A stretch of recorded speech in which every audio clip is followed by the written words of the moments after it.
Sí, a ver, la presentación que hizo el Poder Ejecutivo de forma pública, digamos, avisando que iba a presentar el proyecto de ley, tiene algunos conceptos que son interesantes para empezar a analizar y ver cómo se desarrolla la discusión hacia adelante. Un primer elemento tiene que ver con 3 palabras que utilizan para presentar la reforma.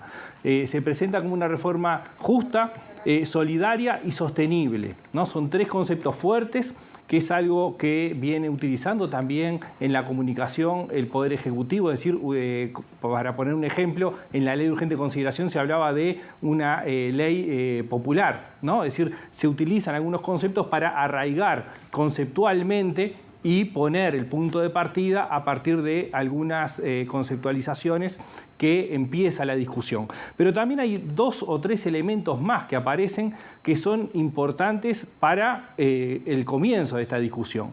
El texto que presenta la ley dice que hay que hacer lo que hay que hacer y que significa la ética de la responsabilidad lo que impulsa a presentar esta ley. Es decir, hay una cuestión de justicia, hay una cuestión de solidaridad, de sostenibilidad, pero también pone arriba de la mesa una cuestión ética. De esta forma, la discusión empieza a centrarse en estos conceptos que empiezan a discutirse, es decir, bueno, cuánto está la ética y cuánto se contrapone a la ética oponerse a esta ley. Pensando en el futuro, también es otro de los elementos que empieza a contraponerse. Por un lado se pone como una ley que es pensando en el futuro, que es lo que hay que hacer, que es para las próximas generaciones, sin pensar en el corto plazo, pero al mismo tiempo está planteada la discusión sobre los tiempos de discusión, es decir, en cuánto tiempo la urgencia que hay por aprobarla. Y esto de alguna forma pone la discusión, primero desde el punto de vista conceptual, en estos elementos que aparecen desde la propia presentación de la ley, y por otro lado empieza la discusión sobre los tiempos y cuánto esto que es más a largo plazo tiene que aprobarse en forma urgente. ¿Y qué decir, Eduardo, de los primeros posicionamientos de los partidos de la coalición de gobierno, del Frente Amplio como fuerza opositora y de los sindicatos?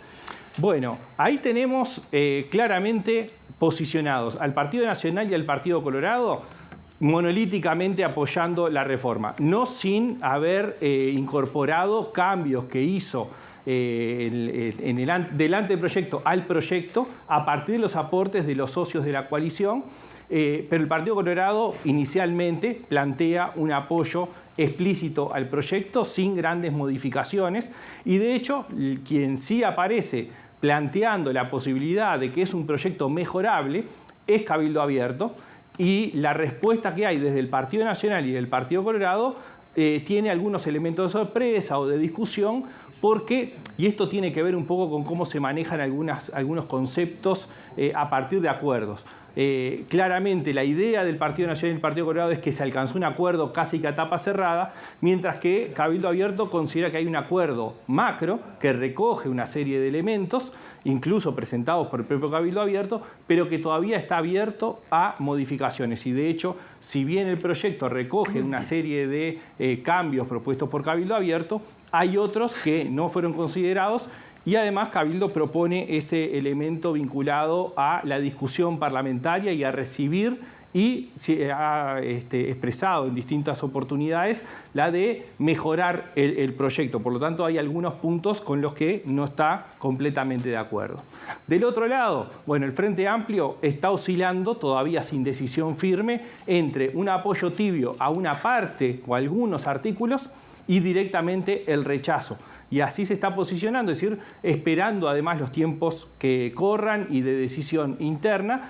Y por el otro lado aparece sí el PIT-CNT y la mayoría de las organizaciones sociales poniéndose en contra, e incluso ya empiezan a verse anuncios de movilizaciones en contra de la reforma, que es algo que podemos empezar a esperar de aquí en adelante.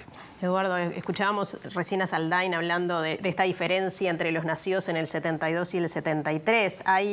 Este proyecto afecta de distinta forma a los distintos sectores de la población, sobre todo a las generaciones. ¿Cómo se evalúa desde el punto de vista político esto? Bueno, ahí aparece algo interesante. La generación que empieza a verse afectada por las modificaciones, más allá del gradualismo que hay, es la generación del 73 al 75, y del 75 hacia adelante termina siendo más o menos afectada de la misma forma, con diferencias según, bueno, los años, esos 3 años, y según la rama de actividad y demás distintos elementos que están adentro de la reforma. La progresividad es uno de los elementos que se pone arriba de la mesa en la discusión, y hay que ver cuánto esa progresividad termina siendo decodificada, digamos, positivamente o negativamente por la opinión pública. También quienes son beneficiados con la reforma a partir de, bueno, la posibilidad de trabajar estando jubilado o las posibilidades de mejores jubilaciones, que es otro punto que está en discusión. Pero esta generación del 73 al 75 tiene una característica interesante, que es que estas personas y las siguientes generaciones votaron por primera vez en la elección del 94 hacia adelante, ¿no? Es decir, hacia más recientemente.